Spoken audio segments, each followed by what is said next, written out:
So how I have accepted failure. I'm gonna tell you guys, this is a really easy one for me. I have failed thousands and thousands of times just doing one thing, and that is knocking on doors, calling people over the phone. I cold call dealerships for a living. So like my job literally has been to pick up the phone, look up a name on Google, call them up and ask for the person. Hey, is John there? Hey John, this is Travis Auto. I was wondering if you might be interested in my product or service. Click. Rejection. Failed. I failed at making connection with that guy. I failed at getting his interest. I've lost so many phone calls. The amount of phone calls I've made to the amount of phone calls I've won, like deals that I've won, is like, the spread is ridiculous. It's just years and years and years of failing until I've finally gotten enough yeses to make a successful business out of what I do. You know, so it's trial and error, man. I've failed a lot. I've also flown across the country. I've literally spent thousands of dollars on flight, hotel, tickets, cars, just to go see a dealership in hopes that we can make a deal.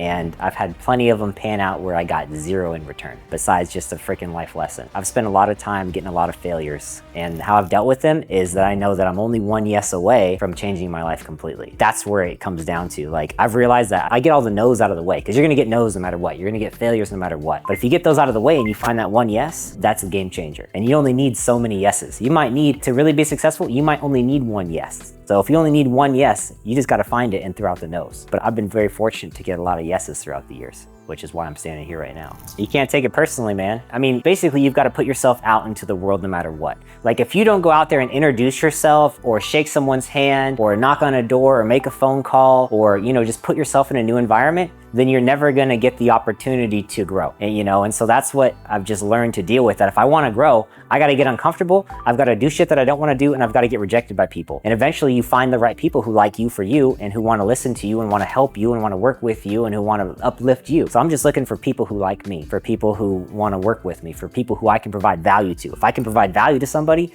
man, it's game over, because they're gonna wanna work with you. So it's just like, whether that be a friendly smile, a handshake, or a hug, or, you know, a high five, or hey man, I can make you a bunch of money. That's how I'm able to get past these failures and these rejections, is because I just know that somebody out there needs me, and somebody out there likes me, and somebody out there wants to find, like, there's somebody out there wants to work with me. I mean, it would be a statistical anomaly to find nobody on this planet who liked me or wanted to work with me. There's like 8 or 9 billion people here. I just need to find like 100 people who like me. I mean, shit, you just gotta find them, man. It might be like a needle in a haystack, but if you never look for them, you're never gonna find them. So it's just realizing that there's people out there who love you for you. You just gotta find them, and you gotta put yourself in these situations to be able to find them. I just finally, well, number one, when I just got fed up of it. I realized that I was in a cycle, and I realized that I was going nowhere. I realized that I was in a dead-end job.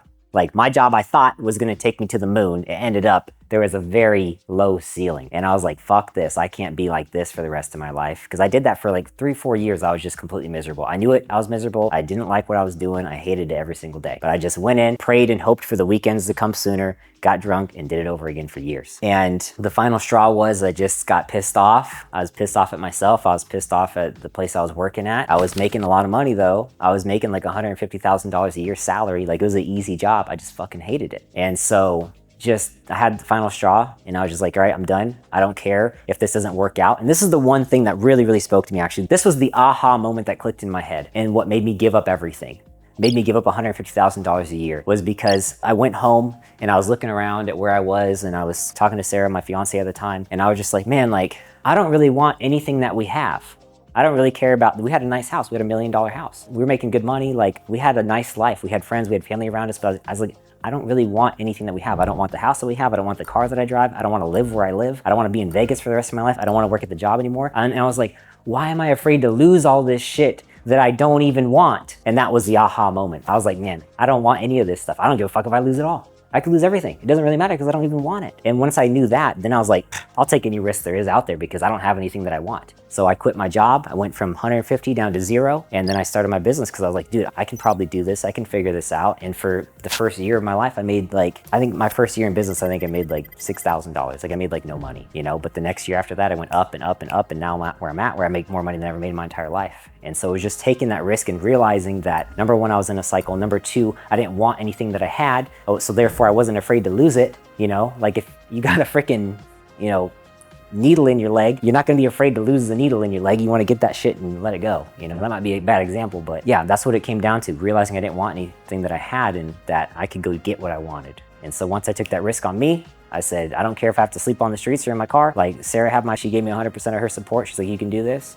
And boom, did it. Say less, now we're standing here. Where it's like, do I really have that much to say? I'm standing here in this studio with all these fancy cameras and I got, Kadeem in the back directing me. Like, am I really somebody who's worth listening to talk to? But then I have to take a look at where I came from and the type of situation that I was in and just think back of the mindset that I was in, the people that I hung out with, and just like everything. And I look at my life every single day. I get to wake up when I want to. I get to go to the gym when I want to. I can buy pretty much anything I want to. I can go on vacation anytime I want to. I can do anything I want to do, for the most part, except I can't have my yacht just yet. I'm still working on that. But the yacht is what I obsess over, Like I want to get us out there on the ocean. I want to get us out there looking at the Virgin Islands. But yeah, just taking that, I lost train of my thought on this one. Imposter syndrome, yeah. Just not thinking that you have any like real self-worth or that people would find what you have to say valuable. I've always been like, I'm normally like the quietest person in a group, unless I got something to say. I don't say anything unless I got something to say, because I have something to say, it's about something that I know. And now I'm starting to realize that I know a lot of shit that people don't know. And I'm starting to realize that what I say has value to it. The life that I live has value to it. Like people would want what I've got. People would want to live the life that I have. And that could really be anybody, but it's just like as you increase your status throughout life and as you make more money and as you can do more things,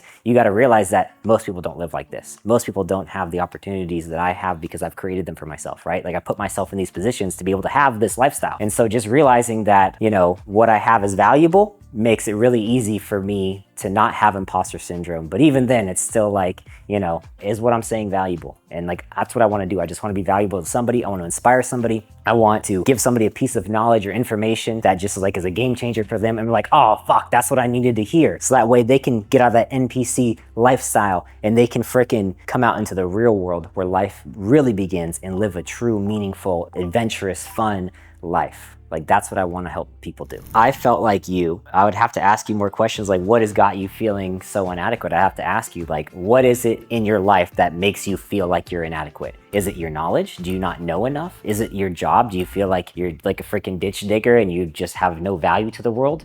Like what is making you feel this way? Is what I have to know. And if we can pinpoint what's making you feel this way, then I'd be like, all right, really your imposter syndrome can go away throughout with action and repetition is really what it comes down to. If you want to freaking be someone who is valuable to the world, if you want to be somebody who has something to say, if you want to be somebody who, is not an imposter, who really is like that all-star, like you have to train, practice, repeat, wash, rinse, repeat. Like you got to do it over and over again. So if you want to be, the best skateboarder in the world and you've never picked up a skateboard in your life and you're telling people that you're going to be a pro skateboarder, well, you're going to feel like an imposter talking to people about shit that you don't know what you're talking about. So go do the thing that you want to do. Go be the thing that you want to be and practice that shit every single day.